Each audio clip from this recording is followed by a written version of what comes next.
So what I have learned for myself through this work has been phenomenal, and what I have seen, how this work informs others, really has had an impact on our community. So why would we do Bridges Out of Poverty training?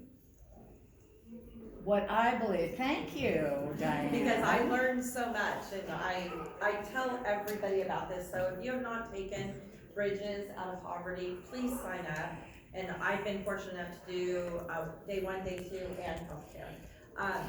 What I learned from it was, I think that those of us that maybe don't come from situational or generational poverty is understanding how everyone thinks.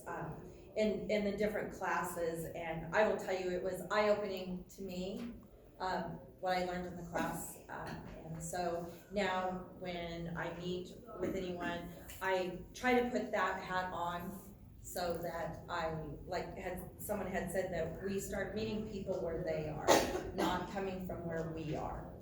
The other one good thing, I mean, the best thing is it's so impactful, but just so you know, we've got it approved for CEUs for healthcare and for social service workers, so it's also gonna be some benefit for that. Nurses and social workers. Yeah, nurses and social workers, yeah, right. Well, we're getting there. Social workers, for sure.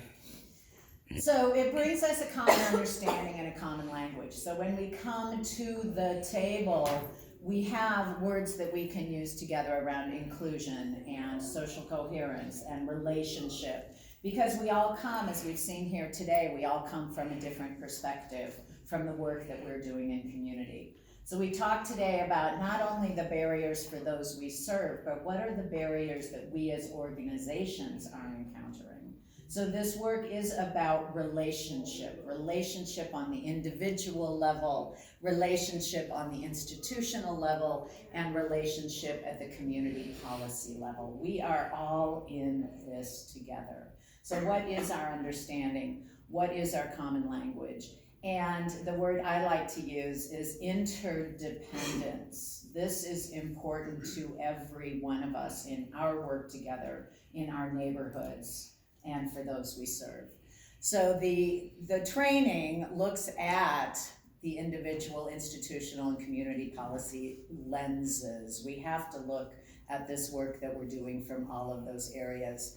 And what are the causes of poverty? And we look at that. It's not only individual behavior over here on the right, but the community conditions and the exploitation that we spoke about here, and the political and economic structures. And that's actually very empowering to look at what are the causes across the board of poverty and how can we each address them in our organizations and in our community.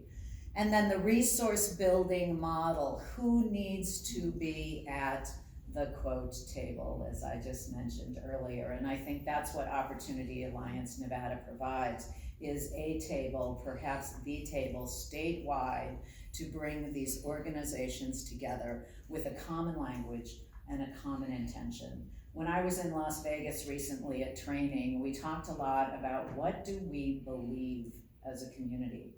What do we believe is possible as community? What is our will as a community and those of us who are working together? And that really brought some pause to the group. Like, do we believe we can really alleviate poverty in our community? Can we do that together? So the Bridges framework brings those kinds of questions, that kind of inquiry. It's not a program, it's an understanding, it's a framework for all of us to use together. And one example that I love that I heard was, I think early on